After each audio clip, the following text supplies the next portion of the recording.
മണിക്കൂറുകളാണിത്. തികച്ചും ധ്യാനാത്മകമായ ഒരു അന്തരീക്ഷം നമ്മളുടെ ദേവാലയത്തിലും ചുറ്റുപാടും നമുക്ക് ഒരുക്കി തന്നവരെ നമുക്ക് ആദ്യമേ തന്നെ ഓർക്കാതിരിക്കാനായിട്ട് സാധിക്കുകയില്ല. യേശുവിൻ്റെ പീഡാനുഭവ മരണ സംഭവത്തെക്കുറിച്ച് ഇത്രയധികം ഭംഗിയായി ധ്യാനിക്കുവാനും ചിന്തിക്കുവാനും ഉള്ള ഒരു അന്തരീക്ഷം നമുക്ക് രൂപപ്പെടുത്തി തന്ന എല്ലാവരെയും നമുക്ക് നന്ദിയോടുകൂടി ഓർക്കുകയും ഹൃദയാത്മന യേശുവിൻ്റെ പീഡാനുഭവ മരണ ഉത്ഥാനത്തിലൂടെ പീഡാനുഭവ മരണ സംഭവങ്ങളിലൂടെ നമുക്ക് യാത്ര തിരിക്കുകയും ചെയ്യാം. വിശുദ്ധ യോഹന്നാന്റെ സുവിശേഷം 3-ാം അധ്യായം 16-ാം വാക്യത്തിൽ ഇപ്രകാരം നാം വായിക്കുന്നുണ്ട്: തന്നിൽ വിശ്വസിക്കുന്നവരാരും നശിച്ചു പോകാതെ നിത്യജീവൻ പ്രാപിക്കുന്നതിന് വേണ്ടി തൻ്റെ ഏകജാതനെ നൽകുവാൻ തക്കവിധം ദൈവം ലോകത്തെ അത്രമാത്രം സ്നേഹിച്ചു എന്ന്. തൻ്റെ ഏകജാതനെ പാപികളായ നമ്മളുടെ ഓരോരുത്തരുടെയും രക്ഷയ്ക്കു വേണ്ടി ആദി മാതാപിതാക്കളുടെ പാപമൂലം അധപതിച്ചു പോയ പാപത്തിലേക്ക് നിബന്ധിച്ച നമ്മളെ പാപത്തിൽ നിന്ന് കരകയറ്റുവാനായിട്ട് ഈ ലോകത്തിലേക്ക് അയക്കുകയും തൻ്റെ സുപുത്രന്റെ ജീവൻ തന്നെ ഹോമിക്കുവാനായിട്ട് ആവശ്യപ്പെട്ട് നമ്മളുടെ രക്ഷ അതിൻ്റെ പൂർണ്ണതയിൽ നേടിയെടുക്കുകയും ചെയ്ത ഒരു വലിയ സുദിനത്തിൻ്റെ ഒരു പുണ്യ സുദിനത്തിലൂടെയാണ് നാം ഇന്ന് കടന്നു പോകുന്നത്. നമ്മൾ ദുഃഖവെള്ളിയാഴ്ച എന്ന് ഇന്നത്തെ ദിവസത്തെക്കുറിച്ച് പറയുന്നുണ്ട് എങ്കിൽ തന്നെയും യേശുവിൻ്റെ മരണം നമ്മെ ഓരോരുത്തരെയും സംബന്ധിച്ചിടത്തോളം അതുപോലെ തന്നെ പ്രകൃതിയും ഒക്കെ ഒത്തിരിയധികം ദുഃഖിക്കുന്ന ദിവസം തന്നെയാണ്. എന്നാൽ നമ്മളുടെ പാപങ്ങളിൽ നിന്ന് യേശുവിൻ്റെ മരണം മൂലം നമ്മൾക്ക് മോചനവും അതുപോലെ തന്നെ തിന്മയുടെ തടവറയിൽ നിന്നുള്ള സ്വാതന്ത്ര്യവും ഒക്കെ യേശുവിൻ്റെ മരണത്തിലൂടെ നമുക്ക് ലഭിച്ചതുകൊണ്ട് ഈ സുദിനം തീർച്ചയായും നമ്മൾക്ക് ഒരു നല്ല സുദിനമാണ്, നല്ല വെള്ളിയാഴ്ചയാണ്, ഗുഡ് ഫ്രൈഡേ ആണ് എന്ന് നിസ്സംശയം പറയുവാനായിട്ട് സാധിക്കും. നമ്മളെല്ലാവരും അതുപോലെ തന്നെ പ്രകൃതിയും ഒക്കെ വിലപിക്കുന്ന ദിവസമാണ്. 2015-നും 20-നും ഇടയ്ക്ക് ഒരു ഒരിക്കൽ വിഷുവും അതുപോലെ തന്നെ ദുഃഖവെള്ളിയാഴ്ചയും ഒരേ ദിവസം വന്നതായിട്ട് ഓർമ്മിക്കുന്നു. അപ്പോൾ ക്രിസ്ത്യാനികളായ ചില സഹോദരന്മാർ പറയുകയുണ്ടായി, ഈ പ്രാവശ്യത്തെ ദുഃഖവെള്ളി നമുക്ക് പടക്കം പൊട്ടിച്ച് ആഘോഷിക്കേണ്ട അവസ്ഥ ഉണ്ടാകുമോ എന്ന്. എന്നാൽ അന്നത്തെ ദിവസം തികച്ചും ഒരു ശോകമൂകമായിരുന്നു, പ്രകൃതിയൊക്കെ തികച്ചും ശോകമൂകമായിരുന്നു എന്ന് കാണുവാനായിട്ട് സാധിച്ചു. അതുപോലെ തന്നെ അന്നത്തെ വിഷുവിൻ്റെ ആഘോഷങ്ങളൊക്കെ ഈ ഹിന്ദുക്കളായിട്ടുള്ള സഹോദരങ്ങൾ പടക്കം പൊട്ടിച്ച് ഒന്നും ആഘോഷിക്കാതെ നമ്മളുടെ ദുഃഖത്തിലും അല്ലെങ്കിൽ പീഡാനുഭവ വെള്ളിയുടെ സ്മരണ അല്ലെങ്കിൽ അതിൻ്റെ പ്രാധാന്യം നിലനിർത്തിയും ആഘോഷിക്കുന്നതായിട്ട് കാണുവാനായിട്ട് സാധിച്ചു. നമ്മളെല്ലാവരും ഈ പീഡാനുഭവ വെള്ളിയിലൂടെ അല്ലെങ്കിൽ യേശുവിൻ്റെ പീഡാനുഭവ മരണത്തിലൂടെ കടന്നു പോകുമ്പോൾ യേശു നമുക്ക് വേണ്ടി സഹിക്കുകയും പീഡകൾ സഹിക്കുകയും കുരിശുമരണം വരിക്കുകയും ചെയ്തതിനെ ധ്യാനാത്മകമായി ചിന്തിക്കുവാനും അതുപോലെ യേശു നമ്മളുടെ പാപത്തെപ്പറ്റി പാപത്തിന് പരിഹാരമായിട്ട് തൻ്റെ ജീവൻ തന്നെ ഹോമിച്ചതിനെ കുറിച്ച് ചിന്തിച്ച് അതിന് നന്ദിയുള്ളവരായിട്ട് തീരുമാനമുള്ള ഒരു പരിശ്രമം ഈ പുണ്യദിനത്തിൽ നമുക്ക് ഓരോരുത്തർക്കും നടത്താം.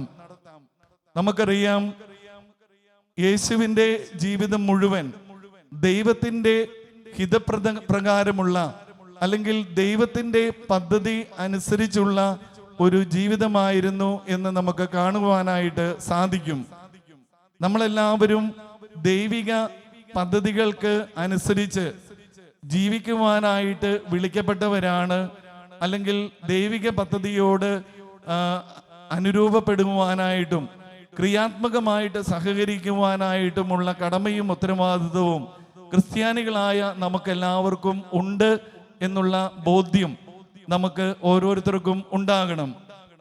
യേശുവിൻ്റെ ജനനവും അതുപോലെ തന്നെ രഹസ്യ ജീവിതവും പരസ്യ ജീവിതവും കുരിശുമരണവും ഉത്ഥാനവും എല്ലാം ദൈവികമായിട്ടുള്ള പദ്ധതിയുടെ പൂർത്തീകരണമായിരുന്നു, അല്ലെങ്കിൽ ദൈവത്തിൻ്റെ പദ്ധതി അനുസരിച്ച് മുന്നോട്ട് പോയ കാര്യമായിരുന്നു, ജീവിതമായിരുന്നു എന്ന് നമുക്ക് കാണുവാനായിട്ട് സാധിക്കും. അതുപോലെ തന്നെ ദൈവത്തിന് നമ്മളെക്കുറിച്ച് ഒരു പദ്ധതിയുണ്ട് എന്നുള്ള ആ ബോധ്യത്തോടു കൂടി നമ്മളുടെ ജീവിതവും ദൈവഹിതപ്രകാരം ദൈവത്തിൻ്റെ പദ്ധതി അനുസരിച്ച് മുന്നോട്ട് പോകുവാനായിട്ട് ആത്മാർത്ഥമായിട്ട് നമുക്ക് പരിശ്രമിക്കാം.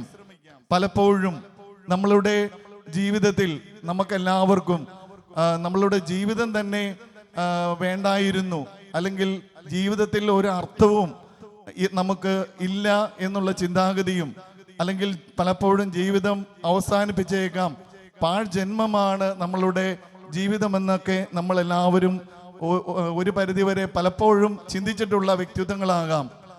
എങ്കിലും ഇങ്ങനെയുള്ള അവസരങ്ങളിൽ എല്ലാം നമ്മളുടെ ജീവിതത്തിൽ ദൈവികമായിട്ടുള്ള പദ്ധതികളോട് സഹകരിച്ച്, അല്ലെങ്കിൽ ദൈവത്തിൻ്റെ ഇഷ്ടപ്രകാരം ഈ ലോകത്തിൽ എന്തെങ്കിലുമൊക്കെ നന്മ പ്രവൃത്തികൾ ചെയ്യുവാനായിട്ടാണ് ദൈവം നമ്മളെ അയച്ചിരിക്കുന്നത് എന്നുള്ള ബോധ്യത്തോടു കൂടി നമ്മളുടെ ജീവിതങ്ങളെ ധന്യമാക്കി തീർക്കുവാനായിട്ട് നമുക്ക് പരിശ്രമിക്കാം.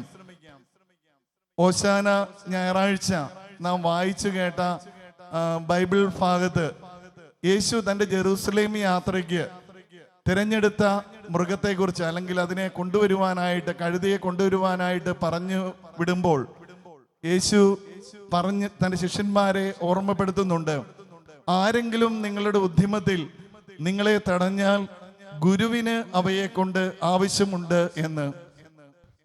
അപ്പോൾ തീർച്ചയായിട്ടും നമ്മളുടെ ജീവിതത്തിൽ പലപ്പോഴും നമ്മളുടെ കുടുംബത്തിലുള്ളവരും നമ്മളുടെ സമൂഹത്തിലുള്ളവരും നമ്മളെ അവജ്ഞയോടും നിന്ദയോടും പരിഹാസത്തോടും, അല്ലെങ്കിൽ നമ്മളുടെ ജീവിതത്തിൽ എന്ത് നന്മ പ്രവൃത്തികൾ ചെയ്താലും അതിനെക്കുറിച്ച് ഒരു നല്ല വാക്കും പറയാതെ, നമ്മളെ സ്നേഹിക്കാതെ, അതിന് പ്രതിഫലം നൽകാതെ മുന്നോട്ട് പോകുമ്പോൾ നമ്മളുടെ ജീവിതവും യാതൊരു അർത്ഥവുമില്ലാത്ത ജീവിതമാണ് എന്ന് നമ്മൾക്ക് തോന്നിയേക്കാം.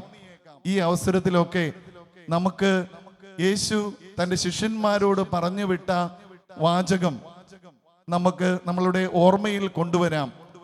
ആരൊക്കെ നമ്മളെ വേണ്ടെങ്കിലും നമ്മളുടെ ഗുരുവിന് നമ്മളെ കൊണ്ട് ആവശ്യമുണ്ട് എന്നുള്ള ബോധ്യത്തോടു കൂടി നമ്മളുടെ ജീവിതം കൂടുതൽ ധന്യമാക്കി തീർക്കുവാനായിട്ട് ആത്മാർത്ഥമായിട്ട് നമുക്ക് പരിശ്രമിക്കാം. ദൈവികമായിട്ടുള്ള പദ്ധതി അതിൻ്റെ പൂർണ്ണതയിൽ പൂർത്തീകരിക്കുവാനായിട്ടുള്ള ഒരു പരിശ്രമമാണ് നമ്മളുടെ ജീവിതത്തിൽ നമ്മൾ നടത്തേണ്ടത്.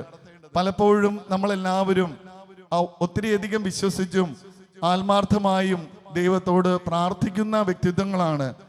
എന്നാൽ ദൈവം നമ്മൾ ആഗ്രഹിക്കുന്ന സമയത്ത് നമ്മൾ ആഗ്രഹിക്കുന്ന കാര്യങ്ങൾ പലപ്പോഴും നേടിത്തരണമെന്നോ സാധിച്ചു തരണമെന്നോ യാതൊരു നിർബന്ധവുമില്ല. എന്നാൽ ദൈവികമായിട്ടുള്ള പദ്ധതി നമ്മളിൽ നടപ്പിലാകുവാൻ വേണ്ടിയുള്ള ഒരു കാത്തിരിപ്പ് നമ്മളുടെ ജീവിതത്തിൽ നടത്തേണ്ടത് ഏറ്റവും അത്യന്താപേക്ഷിതമായിട്ടുള്ള ഒരു കാര്യമാണ്. എങ്കിൽ മാത്രമേ ദൈവത്തിൻ്റെ പദ്ധതി നമ്മളിൽ നടക്കുവാനായിട്ട് നമ്മൾ കാത്തിരുന്നെങ്കിൽ മാത്രമേ നമ്മളുടെ ജീവിതത്തിൽ ദൈവം ഇടപെടുകയും നമ്മളെ അനുഗ്രഹിക്കുകയും ഒക്കെ ചെയ്യുകയുള്ളൂ എന്നുള്ള ബോധ്യത്തിലേക്ക് കടന്നു വരുവാനായിട്ടും യേശു എപ്രകാരം ദൈവിക പദ്ധതികളോട് ക്രിയാത്മകമായിട്ട് പ്രതികരിച്ചുവോ അതേ രീതിയിൽ ദൈവത്തിൻ്റെ പദ്ധതികൾ നമ്മളിലും നടപ്പിലാകുവാനായിട്ട് ആത്മാർത്ഥമായിട്ട് നമുക്ക് ആഗ്രഹിക്കുകയും അതിനായിട്ട് പ്രാർത്ഥിക്കുകയും ചെയ്യാം. സുവിശേഷത്തിൽ നാം വായിക്കുന്നുണ്ട്, തൻ്റെ കുരിശെടുക്കാതെ എൻ്റെ പിന്നാലെ വരുവാനും എൻ്റെ ശിഷ്യനായിരിക്കുവാനും ആർക്കും സാധിക്കുകയില്ല എന്ന്. വിശുദ്ധ കൊച്ചുത്രേസ്യ തൻ്റെ ജീവചരിത്രത്തിൽ ഇപ്രകാരം പറഞ്ഞു വെച്ചിട്ടുണ്ട്, നമ്മളുടെ ജീവിതത്തിൽ വിശുദ്ധി പ്രാപിക്കുവാനും നന്മയിൽ വളരുവാനും പുണ്യപൂർണതയിൽ വളരുവാനും നമ്മളുടെ ജീവിതത്തിൽ വലിയ വലിയ കാര്യങ്ങൾ ചെയ്യേണ്ടത് ആവശ്യമില്ല. മറിച്ച് നമ്മളുടെ ജീവിതത്തിലെ നിസ്സാരമായ കൃത്യങ്ങൾ പോലും ദൈവസ്നേഹത്തെ പ്രതിയും ആത്മാക്കളുടെ രക്ഷയെ പ്രതിയും നല്ല മനോഭാവത്തോടു കൂടിയും ചെയ്യുക. അപ്പോൾ നമ്മൾക്ക് വിശുദ്ധി പ്രാപിക്കുവാനായിട്ട് സാധിക്കും, നന്മയിൽ വളരുവാനായിട്ട് സാധിക്കും, പുണ്യപൂർണതയിൽ വളരുവാനായിട്ട് സാധിക്കും. നമ്മളുടെ അനുദിന ജീവിതത്തിൽ പല വിശുദ്ധ ആത്മാക്കളെക്കാൾ കൂടുതലായി കുരിശുകളും സഹനങ്ങളും രോഗങ്ങളും അസ്വസ്ഥതകളും ബുദ്ധിമുട്ടുകളും ഒക്കെ പേറുന്ന വ്യക്തിത്വങ്ങളാണ് നമ്മളെല്ലാവരും. എങ്കിലും പലപ്പോഴും വിശുദ്ധിയിൽ വളരുന്നു എന്നുള്ള ചിന്തയോ, പുണ്യപൂർണതയിൽ വളരുന്നു എന്ന ചിന്തയോ, നന്മയിൽ വളരുന്നു എന്ന ചിന്തയോ പോലും ഇത്രയും സഹനങ്ങളുടെയും രോഗങ്ങളുടെയും മധ്യേ നമുക്ക് ഉണ്ടാകുന്നില്ല. അപ്പോൾ നമ്മളുടെ ജീവിതത്തിൽ വിശുദ്ധ കൊച്ചുത്രേസ്യ നമുക്ക് കാണിച്ചു തന്ന അല്ലെങ്കിൽ നമ്മളോട് പറഞ്ഞു തന്ന ആ മാതൃക, നമ്മളുടെ ജീവിതത്തിൽ നമ്മൾ അനുദിനം ഏറ്റെടുക്കുന്ന കുരിശുകളും സഹനങ്ങളും രോഗങ്ങളും നമ്മളുടെ ജീവിതത്തിൽ ഉണ്ടാകുന്ന പ്രതിസന്ധികളും പ്രതിബന്ധങ്ങളും ഒക്കെ നല്ല മനോഭാവത്തോടു കൂടി ദൈവസ്നേഹത്തെ പ്രതി ആത്മാക്കളുടെ രക്ഷയെ പ്രതി ചെയ്യുക. അപ്പോൾ തീർച്ചയായിട്ടും പുണ്യപൂർണതയിലേക്ക് നടന്നെടുക്കുവാനും നമ്മളുടെ നന്മയിൽ കൂടുതൽ വളരുവാനും കൂടുതൽ വിശുദ്ധിയിൽ ജീവിക്കുവാനായിട്ടും നമുക്ക് എല്ലാവർക്കും സാധിക്കും എന്നുള്ളത് തീർച്ചയാണ്.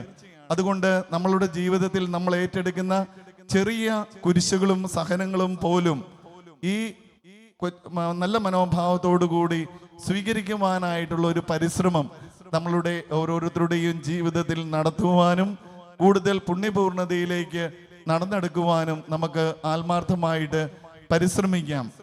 കുരിശ് നമുക്കറിയാവുന്നതുപോലെ രക്ഷ നമുക്ക് നൽകുന്ന ഒന്നാണ്. നമ്മൾ കുരിശടയാളം വരയ്ക്കാറുണ്ട്, വിശുദ്ധ കുരിശിന്റെ അടയാളത്താലെ ഞങ്ങളെ രക്ഷിക്കുക എന്ന്. നമ്മൾക്കെല്ലാവർക്കും രക്ഷ പ്രദാനം ചെയ്യുന്ന ഒന്നാണ് കുരിശ് അല്ലെങ്കിൽ സഹനം എന്നുള്ള ബോധ്യം നമുക്ക് ഓരോരുത്തർക്കും ഉണ്ടാകണം. ഒരിക്കല് ഒരു കുഞ്ഞുകുട്ടി തൻ്റെ പിതാവിനോടൊപ്പം ബോട്ടിൽ യാത്ര ചെയ്തപ്പോൾ ബോട്ടിന് ചുറ്റും നമുക്കറിയാം കുറെ ടയറുകൾ വെച്ചിട്ടുണ്ട്. അപ്പോൾ ആ കുട്ടി പിതാവിനോട് ചോദിച്ചു, ഈ ടയറുകളെല്ലാം ഈ ബോട്ടിന് ഒരു അലങ്കാരമായിട്ട് വെച്ചിരിക്കുന്നതാണോ എന്ന്. അപ്പോൾ പിതാവ് മറുപടി പറഞ്ഞു, അല്ല, ഈ ബോട്ട് എന്തെങ്കിലും അപകടത്തിൽപ്പെട്ടാൽ നമ്മളുടെ രക്ഷയ്ക്കായിട്ട് വെച്ചിരിക്കുന്ന ഒന്നാണ് ഈ ടയറുകൾ എന്ന് പിതാവ് കുട്ടിയോട് പറഞ്ഞു കൊടുത്തു. അപ്പോൾ തന്നെ ആ കുട്ടി തിരിച്ചു ചോദിച്ചു, നമ്മളുടെ വീട്ടിൽ തൂക്കിയിരിക്കുന്ന കുരിശുകള് അതും രക്ഷയ്ക്ക് ഉതകുന്നതല്ലേ, രക്ഷ നമ്മൾക്ക് പ്രദാനം ചെയ്യുന്നതല്ലേ എന്ന്. അപ്പോൾ നമ്മളുടെ വീട്ടില് നമ്മൾ വലിയധികം ശ്രദ്ധിക്കാതെ തന്നെ നമ്മളുടെ മുറികളിലും നമ്മളുടെ പ്രാർത്ഥനാ മുറികളിലും ഒക്കെ തൂക്കിയിരിക്കുന്ന കുരിശുകള് അത് രക്ഷാകരമായിട്ടുള്ള ഒന്നാണ്. അല്ലെങ്കിൽ നമ്മളുടെ സഹനങ്ങൾ എല്ലാം നമ്മളുടെ രക്ഷയ്ക്ക് നിദാനമായിട്ട് ഭവിക്കുന്നതാണ്, രക്ഷയ്ക്ക് കാരണമായിട്ട് തീരുന്ന ഒന്നാണ് എന്നുള്ള ഒരു ബോധ്യം നമുക്ക് ഓരോരുത്തർക്കും ഉണ്ടാകണം. നമ്മളെ ഓരോരുത്തരെയും രക്ഷിക്കുവാനും രക്ഷയിലേക്ക് കൈപിടിച്ചുയർത്തുവാനും കടന്നു വന്ന യേശു സ്വീകരിച്ച മാർഗവും ഈ കുരിശിന്റെ മാർഗമാണ്. കുരിശിലൂടെയാണ് രക്ഷ എന്ന് നമ്മൾ പാടുകയും പ്രാർത്ഥിക്കുകയും ഒക്കെ ചെയ്യാറുണ്ട്. കുരിശാണ് രക്ഷ, കുരിശിലാണ് രക്ഷ എന്നൊക്കെ പറഞ്ഞ്. അപ്പോൾ തീർച്ചയായും നമ്മളുടെ ജീവിതത്തിലെ കുരിശുകളും നമ്മളുടെ ജീവിതത്തിലെ സഹനങ്ങളും ഒന്നും വെറുതെയാവുകയില്ല. നമ്മളുടെ കുരിശുകളും സഹനങ്ങളും ഒക്കെ നമ്മളുടെ രക്ഷയ്ക്ക് നിദാനമായിട്ട് ഭവിക്കും എന്നുള്ള ആ ഉറച്ച ബോധ്യം നമുക്ക് ഉണ്ടായിരിക്കണം. അതുകൊണ്ട് നമ്മളുടെ കുരിശുകളെയും സഹനങ്ങളെയും നമ്മളുടെ രക്ഷയ്ക്കുള്ള ഉപാധിയായി സ്വീകരിച്ചുകൊണ്ട് അതും നല്ല മനോഭാവത്തോടു കൂടി സ്വീകരിക്കുവാനായിട്ടുള്ള ഒരു പരിശ്രമം നമ്മളുടെ ജീവിതത്തിൽ നമുക്ക് നടത്താം. നമുക്കറിയാം, കുരിശ് അല്ലെങ്കിൽ നമ്മളുടെ സഹനങ്ങൾ നമ്മളെ ഓരോരുത്തരെയും ദൈവത്തിലേക്ക് കൂടുതൽ അടുപ്പിക്കുന്നു. നമ്മൾ ജീവിതത്തിൽ യാതൊരു അലച്ചിലുമില്ലാതെ അല്ലെങ്കിൽ ജീവിതത്തിൽ യാതൊരു പ്രതിബന്ധവും പ്രതിസന്ധികളും ഇല്ലാതെ നമ്മൾ ജീവിച്ച് മുന്നോട്ട് പോയാൽ നമ്മൾ ദൈവത്തെ മറക്കും എന്നുള്ളത് ഒരു യാഥാർത്ഥ്യം തന്നെയാണ്. നമ്മളുടെ ജീവിതത്തിൽ സഹനങ്ങളും രോഗങ്ങളും ബുദ്ധിമുട്ടുകളും എപ്പോൾ കടന്നു വരുന്നുവോ അപ്പോഴാണ് നമ്മൾ കൂടുതൽ പ്രാർത്ഥിക്കുവാനായിട്ട് ധ്യാന കേന്ദ്രങ്ങളിലേക്കോ അല്ലെങ്കിൽ തീർത്ഥാടന കേന്ദ്രങ്ങളിലേക്കോ അല്ലെങ്കിൽ കൂടുതൽ വിശ്വസിച്ച് ദൈവത്തോട് ആത്മാർത്ഥമായിട്ട് പ്രാർത്ഥിക്കുവാനായിട്ടും ദൈവത്തിലേക്ക് കൂടുതൽ അടുക്കുവാനായിട്ടും പരിശ്രമിക്കുക. അപ്പോൾ കുരിശുകളും സഹനങ്ങളും ഒരു പരിധിവരെ ദൈവത്തെ ഓർക്കുവാനും അല്ലെങ്കിൽ ദൈവത്തിലേക്ക് നമ്മളെ കൂടുതൽ അടുപ്പിക്കുവാനായിട്ടും സഹായകരമായിട്ടുള്ള ഒന്നാണ് എന്നുള്ള ആ ചിന്തയും ബോധ്യവും നമ്മെ ഓരോരുത്തരെയും നയിക്കട്ടെ. അതുപോലെ തന്നെ നമുക്കറിയാം, നമ്മളുടെ കുരിശുകളും നമ്മളുടെ സഹനങ്ങളും നമ്മളെ ഒരു പരിധിവരെ കൂടുതൽ ധൈര്യമുള്ളവരാക്കി തീർക്കുന്നു എന്നുള്ളതും ഒരു യാഥാർത്ഥ്യം തന്നെയാണ്. നമ്മൾ ഇപ്പോഴുള്ള നമ്മളുടെ ജീവിതാവസ്ഥകൾ പരിശോധിച്ചാൽ നമുക്ക് കാണുവാനായിട്ട് സാധിക്കും. ഒന്ന് പറഞ്ഞ് രണ്ടാമത്തതിന് കൂടുതൽ അസ്വസ്ഥരായിട്ട് തീരുന്ന ഒരു സമൂഹത്തിലാണ് നമ്മളെല്ലാവരും ജീവിക്കുക. ഇപ്പോൾ കുടുംബജീവിതത്തിലേക്ക് കടന്നു വന്നാൽ എന്തെങ്കിലും ഒരു നിസ്സാര കാര്യങ്ങൾ വന്നാൽ അപ്പോൾ തന്നെ വിവാഹബന്ധം വേർപെടുത്തുവാനായിട്ടുള്ള പരിശ്രമങ്ങളും നോട്ടീസും കേസും ഒക്കെ ആയിട്ട് മുന്നോട്ട് പോകുന്ന ഒരു അവസ്ഥ നമ്മളുടെ സമൂഹത്തിൽ വളരെയധികം കൂടി വരുന്നുണ്ട്. അതിനുള്ള പ്രധാനപ്പെട്ട കാര്യം എന്നുള്ളത് നമ്മളുടെ ജീവിതത്തിൽ നമ്മൾ ബുദ്ധിമുട്ടുകളിലൂടെയും അതുപോലെ സഹനങ്ങളിലൂടെയും അസ്വസ്ഥതകളിലൂടെയും ഒന്നും കടന്നു പോകുന്നില്ല എന്നത് തന്നെയാണ്.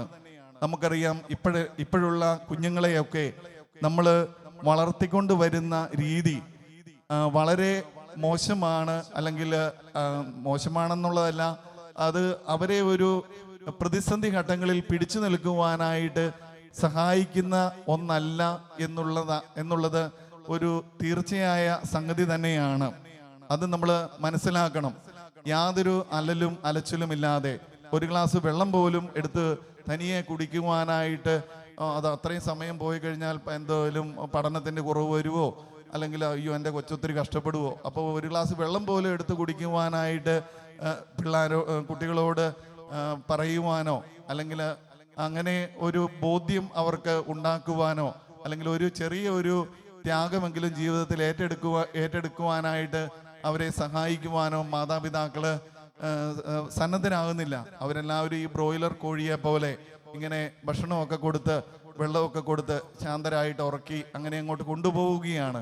അപ്പോൾ പെട്ടെന്നൊരു അസ്വസ്ഥത വന്നു കഴിഞ്ഞാൽ ഇവര് എന്തെങ്കിലും പ്രതിബന്ധങ്ങളോ പ്രതിസന്ധികളോ ജീവിതത്തിലേക്ക് കടന്നു വന്നാൽ അന്നേരം തന്നെ അസ്വസ്ഥരാകുകയും അതുപോലെ തന്നെ ചിലപ്പോൾ ജീവിതം അവസാനിപ്പിക്കാൻ നോക്കും. അല്ലെങ്കിൽ വിവാഹം കഴിച്ചവരാണ് വിവാഹ ജീവിതം ഇതിൽ നിന്നും പിന്മാറാനായിട്ട് നോക്കും. അങ്ങനെയുള്ള അവസ്ഥകളൊക്കെയാണ്. അപ്പോൾ നമ്മളുടെ ജീവിതത്തിൽ നമ്മളുടെ കുടുംബങ്ങളിൽ നമ്മളുടെ കുട്ടികളെ വളർത്തിക്കൊണ്ട് വരുന്ന രീതിയിലും നമ്മൾ അത്യാവശ്യം മാറ്റങ്ങൾ വരുത്തേണ്ടത് അത്യന്താപേക്ഷിതമാണ്. അവരെ ജീവിതത്തിലെ ബുദ്ധിമുട്ടുകളും സഹനങ്ങളും ത്യാഗങ്ങളും ഒക്കെ ബോധ്യപ്പെടുത്തിക്കൊണ്ട് തന്നെ അവരെ വളർത്തിക്കൊണ്ട് വരിക.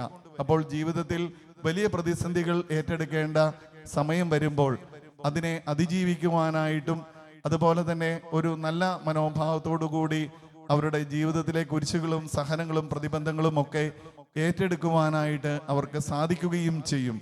പണ്ടത്തെ അമ്മമാരും അതുപോലെ തന്നെ അപ്പന്മാരും ഒക്കെ ഇവിടെ ഇരിപ്പുണ്ട്. അവരെല്ലാവരും ചെറുപ്പം മുതൽ ഒത്തിരിയധികം ത്യാഗങ്ങളിലൂടെ കടന്നു വന്നു. അവരുടെയൊക്കെ കുടുംബജീവിതം നോക്കിക്കഴിഞ്ഞാൽ നമുക്ക് മനസ്സിലാക്കുവാനായിട്ട് സാധിക്കും. അവര് എത്രയധികം ബുദ്ധിമുട്ടുകൾ വന്നാലും അതിനെയൊക്കെ അതിജീവിച്ച് മുന്നോട്ട് പോയ വ്യക്തിത്വങ്ങളാണ്. നല്ല മാതൃകകളായിട്ട് നമ്മളുടെ മുന്നിലുള്ളവരാണ് പ്രായമായ അപ്പച്ചന്മാരും അമ്മച്ചിമാരും ഒക്കെ. അവർ ചെറുപ്പം മുതൽ അവരുടെ ജീവിതത്തിലൂടെ കടന്നു വന്ന ബുദ്ധിമുട്ടുകളും അതുപോലെ തന്നെ അസ്വസ്ഥതകളും ത്യാഗങ്ങളും ഒക്കെ സ്വീകരിച്ച് വന്നതുകൊണ്ടാണ് ജീവിതത്തിൻ്റെ മുന്നോട്ടുള്ള കൂടുതൽ ത്യാഗപൂർണമായിട്ടുള്ള അവസ്ഥകളിൽ അവർക്ക് കൂടുതൽ പിടിച്ചു നിൽക്കുവാനും അതുപോലെ തന്നെ നല്ല രീതിയിൽ മുന്നോട്ട് പോകുവാനും ഒക്കെ സാധിച്ചത്. അപ്പോൾ നമ്മളുടെ ജീവിതത്തിൽ നമ്മൾ ഏറ്റെടുക്കേണ്ടി വരുന്ന എല്ലാ ചെറുതും വലുതുമായ എല്ലാ ത്യാഗങ്ങളും സഹനങ്ങളും കുരിശുകളും ഒക്കെ നല്ലൊരു മനോഭാവത്തോടു കൂടി സ്വീകരിക്കുവാനായിട്ട് നമുക്ക് പരിശ്രമിക്കാം. അപ്പോൾ നമ്മളുടെ മുമ്പോട്ടുള്ള ജീവിതത്തിൽ നമ്മൾ ഏറ്റെടുക്കേണ്ടി വരുന്ന വലിയ വലിയ ത്യാഗങ്ങളും കുരിശുകളും സഹനങ്ങളും സന്തോഷത്തോടു കൂടി സ്വീകരിക്കുവാനായിട്ട് നമുക്ക് സാധിക്കും എന്നുള്ളത് യാഥാർത്ഥ്യമാണ്. അപ്പോൾ നമ്മളുടെ ഈ സഹനങ്ങളെ എല്ലാം നല്ല മനോഭാവത്തോടു കൂടി സ്വീകരിക്കുന്ന ഒരു നല്ല വ്യക്തിത്വത്തെ രൂപപ്പെടുത്തുവാനായിട്ട് ഈ ദുഃഖവെള്ളിയാഴ്ച പ്രത്യേകമാവിധം നമുക്ക് പരിശ്രമിക്കാം. അതുപോലെ തന്നെ യേശുവിൻ്റെ സഹനവും കുരിശുമരണവും തനിക്ക് വേണ്ടി ഉള്ള ഒന്നായിരുന്നില്ല എന്ന് നമുക്ക് കാണുവാനായിട്ട് സാധിക്കും. മറ്റുള്ളവർക്ക് വേണ്ടി തൻ്റെ ജീവൻ ഹോമിക്കുവാനായിട്ടാണ് ഈ യേശു ഈ ലോകത്തിലേക്ക് കടന്നു വന്നതും അങ്ങനെ നമ്മളുടെ രക്ഷ സാധ്യതമാക്കി തീർത്തതും. അപ്പോൾ നമ്മളെല്ലാവരും നമ്മിലേക്ക് തന്നെ ഉൾവലിഞ്ഞ് അല്ലെങ്കിൽ നമ്മളുടെ കാര്യം മാത്രം നോക്കി അല്ലെങ്കിൽ നമ്മളുടെ കുടുംബത്തിൻ്റെ കാര്യം മാത്രം നോക്കി ജീവിക്കുന്ന അവസ്ഥയിൽ നിന്നും മാറി വേദനിക്കുന്ന സഹനങ്ങളിലൂടെ കടന്നു പോകുന്ന രോഗങ്ങളിലൂടെ കടന്നു പോകുന്ന നമ്മളുടെ സഹോദരങ്ങൾക്ക് വേണ്ടിയും നമ്മളുടെ സമയവും കഴിവും സമ്പത്തും ഒക്കെ വ്യയം ചെയ്യുവാനായിട്ട് കടമയും ഉത്തരവാദിത്വവും ഉള്ളവരാണ് എന്നുള്ള ഒരു ബോധ്യവും നമുക്ക് ഓരോരുത്തർക്കും ഉണ്ടാകണം. യേശുവിന് വേണമെങ്കിൽ തൻ്റെ സഹനങ്ങളും കുരിശുമരണവും ഒക്കെ ഒഴിവാക്കുവാനായിട്ടുള്ള എല്ലാ സാധ്യതകളും ഉണ്ടായിരുന്നു. എന്നാൽ നമ്മളുടെ രക്ഷയെ പ്രതി തൻ്റെ ജീവൻ തൻ്റെ അവസാനത്തുള്ളി രക്തം വരെ നൽകിക്കൊണ്ട് നമ്മളുടെ രക്ഷ അതിൻ്റെ പൂർണ്ണതയിൽ സാധിച്ചെടുക്കുവാനായിട്ട് യേശുവിന് സാധിച്ചു. അപ്പോൾ യേശു നമുക്ക് കാണിച്ചു തന്ന ഈ മഹനീയ മാതൃക, തനിക്ക് വേണ്ടി തന്നെ ജീവിക്കാതെ മറ്റുള്ളവർക്ക് വേണ്ടി ജീവിക്കുന്ന ആ മഹനീയ മാതൃക നമ്മളുടെ ജീവിതത്തിലും പിൻചെല്ലുവാനായിട്ട് ആത്മാർത്ഥമായിട്ട് നമുക്ക് ഓരോരുത്തർക്കും പരിശ്രമിക്കാം. അതുപോലെ തന്നെ നമ്മൾ ഇന്നലെ പെസഹ വ്യാഴാഴ്ച പൗരോഹിത്യ സ്ഥാപനത്തെക്കുറിച്ചും അതുപോലെ തന്നെ വിശുദ്ധ കുർബാന സ്ഥാപനത്തെക്കുറിച്ചും ഒക്കെ ചിന്തിച്ചു. നമുക്കറിയാവുന്നതുപോലെ ഓരോ പുരോഹിതരും യേശുവിനെ പോലെ മറ്റുള്ളവർക്കായിട്ട് ജീവിക്കുവാനായിട്ട് തങ്ങളുടെ ജീവിതം ഒഴിഞ്ഞുവെച്ച വ്യക്തിത്വങ്ങളാണ്. അപ്പോൾ തീർച്ചയായും എല്ലാ വൈദികരെയും നമ്മൾ ബഹുമാനിക്കുവാനും ആദരിക്കുവാനും ഒക്കെ ഉള്ള കടമയും ഉത്തരവാദിത്വവും നമുക്ക് എല്ലാവർക്കുമുണ്ട് എന്നുള്ള ബോധ്യം നമുക്കുള്ള ജീവിതത്തിൽ നമുക്ക് കാത്തു സൂക്ഷിക്കാം. പ്രത്യേകമായും ഇടവക വൈദികരെ, ഞങ്ങളൊക്കെ സന്യാസ വൈദികരാണ്. ഞങ്ങൾക്ക് ഇത്രയധികം ബുദ്ധിമുട്ടുകളിലൂടെ ഒന്നും കടന്നു പോകേണ്ട ആവശ്യമില്ല. ഞങ്ങളുടെ ആശ്രമവുമായിട്ട് ബന്ധപ്പെട്ട കാര്യങ്ങൾ ചെയ്ത് ഞങ്ങൾക്ക് മുന്നോട്ട് പോയാൽ മതി. എന്നാൽ ഒരു ഇടവക വികാരിയെ സംബന്ധിച്ചിടത്തോളം അല്ലെങ്കിൽ ഇടവക വൈദികനെ സംബന്ധിച്ചിടത്തോളം അവരുടെ ജീവിതത്തിൽ അവരുടെ ഒരു പുരുഷായുസ് മുഴുവൻ തങ്ങളുടെ ജനങ്ങൾക്ക് വേണ്ടിയിട്ട് തനിക്ക് ഏൽപ്പിച്ചിരിക്കുന്ന ജനങ്ങൾക്ക് വേണ്ടിയിട്ട് മാറ്റിവെക്കപ്പെട്ടിട്ടുള്ള ഒഴിഞ്ഞു വയ്ക്കപ്പെട്ടിട്ടുള്ള ജീവിതമാണ്. അപ്പോൾ അവരുടെ ആ ജീവിതവും അവരുടെ ത്യാഗവും സഹനവും ഒക്കെ മനസ്സിലാക്കുവാനായിട്ടുള്ള കടമയും ഉത്തരവാദിത്വവും ഒക്കെ നമുക്ക് എല്ലാവർക്കുമുണ്ട്. അതുപോലെ തന്നെ ഇപ്പോൾ കുമ്പസാരിക്കുമ്പോഴൊക്കെ എല്ലാവരും പറയുന്ന ഒരു കാര്യമാണ് അച്ഛന്മാരെ കുറ്റം പറഞ്ഞിട്ടുണ്ട് എന്ന്. അച്ഛന്മാരെല്ലാവരും പൊതുമുതലായതുകൊണ്ട് ആർക്കും കുറ്റപ്പെടുത്തുവാനോ വിമർശിക്കുവാനൊക്കെയുള്ള ഒരു വ്യക്തികളായിട്ട് പലപ്പോഴും അച്ഛന്മാരൊക്കെ മാറിയിട്ടുണ്ട് എന്നുള്ള എന്ന് കാണുവാനായിട്ട് സാധിച്ചിട്ടുണ്ട്. അപ്പോൾ യേശു തൻ്റെ ജീവിതം മറ്റുള്ളവർക്കായിട്ട് പൂർണ്ണമായും മാറ്റിവെച്ചതുപോലെ എല്ലാ പുരോഹിതരും തങ്ങളുടെ ജനങ്ങൾക്ക് വേണ്ടിയിട്ട് മറ്റുള്ളവർക്ക് വേണ്ടി തങ്ങളുടെ കുടുംബവും അതുപോലെ തന്നെ ബന്ധുക്കളെയും മാതാപിതാക്കളെയും സഹോദരങ്ങളെയും ഒക്കെ ഉപേക്ഷിച്ച് നമുക്ക് വേണ്ടിയിട്ട് ജോലി ചെയ്യുന്ന വ്യക്തിത്വങ്ങളാണ്. അവരുടെ ആയുസ്സും ആരോഗ്യവും ഒക്കെ അവര് നമുക്ക് വേണ്ടിയിട്ട് വ്യയം ചെയ്യുന്നുമുണ്ട്.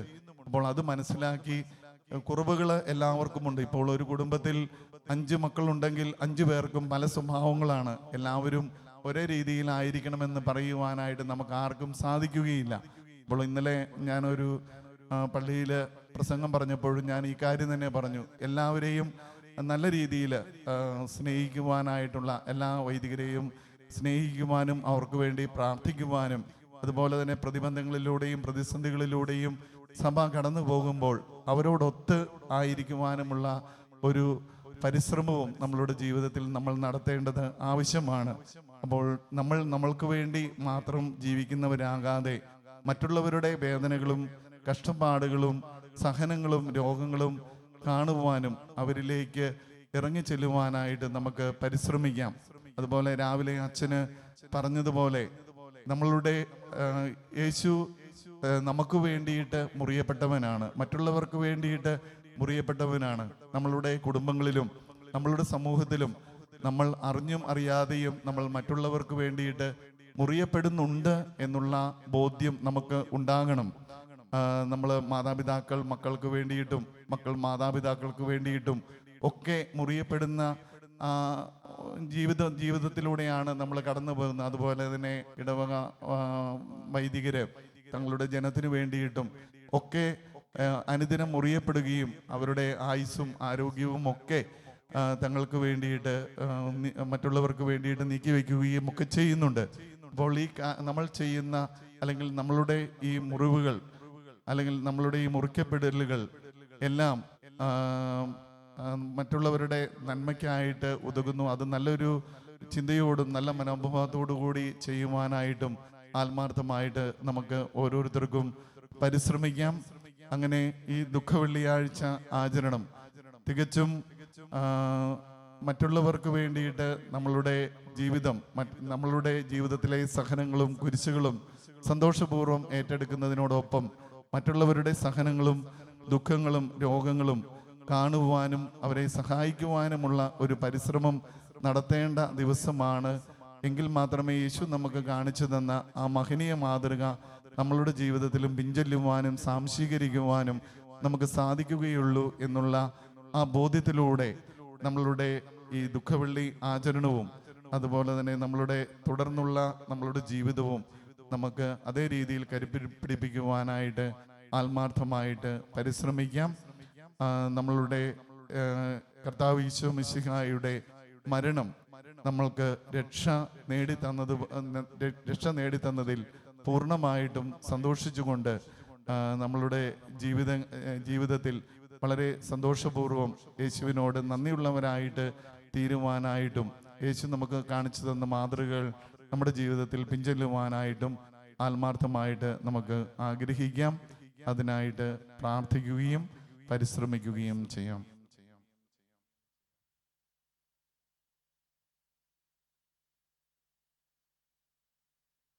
നമുക്ക് നല്ലൊരു പീഡാനുഭവ സന്ദേശം പങ്കുവെച്ച ജയ്മോനച്ചന് എല്ലാവരുടെയും പേരിൽ നന്ദി അറിയിക്കുന്നു. പരിഹാര പ്രദക്ഷിണം ആരംഭിക്കുക. ഇപ്പോൾ പരിഹാര പ്രദക്ഷിണം മുന്നോട്ട് നീങ്ങുമ്പോൾ മുൻപിൽ നിൽക്കുന്ന സ്ലീവായുടെ പിന്നാലെയാണ് നമ്മൾ പോവുക. ആരും ചിരിച്ചും ഉല്ലസിച്ചും പോകുന്ന സന്ദർഭം ഇന്ന് കാലത്ത് ഞാൻ പറഞ്ഞതുപോലെ നമ്മുടെ സ്വർഗീയ അപ്പച്ചൻ്റെ വ്രതസംസ്കാരത്തിൻ്റെ ഓർമ്മയിലാണ് നമ്മളെല്ലാവരും. അപ്പോൾ നിശബ്ദരായി പ്രാർത്ഥനയോടെ ആണ് നമ്മൾ മുന്നോട്ട് പോകേണ്ടത്, അല്ലാതെ ചിരിച്ചും കളിച്ചുമല്ല. പ്രത്യേകം ഓർമ്മിപ്പിക്കുക. നമ്മൾ തിരിച്ചു വരുമ്പോൾ പരിഹാര പ്രദർശനം തിരിച്ചു വരുമ്പോൾ ആനവാതിലിലൂടെ പ്രവേശിച്ച് ഈ ആദ്യം കാണുന്ന സൈഡ് വാതിലിലൂടെ രൂപം മുത്തി നമ്മൾ പുറത്തേക്ക് ഇറങ്ങുന്നു. മനസ്സിലായ ചിലര് മനസ്സിലാകുന്നില്ല എന്ന് പറയും, കുഞ്ഞു കയറി പറയും. നമ്മൾ പ്രവേശിക്കുന്നത് ആനവാതിലിലൂടെ, സൈഡ് വാതിലിലൂടെ നമ്മൾ പുറത്തു പോകും. ഇപ്പോൾ തുടർന്ന് കബറടക്കൽ ശുശ്രൂഷയാണ്. കബറടക്കൽ ശുശ്രൂഷയ്ക്ക് ശേഷം എല്ലാവർക്കും നേർച്ചക്കഞ്ഞി ഒരുക്കിയിട്ടുണ്ട്. എല്ലാവരും നേർച്ചക്കഞ്ഞി കൂടെ കഴിച്ചിട്ട് വേണം പോകാനെന്ന് അറിയിക്കുക. ഇപ്പോൾ പരിഹാര പ്രദക്ഷിണത്തിനായി നമുക്ക് ഭക്തിയോടെ നിരക്കാം.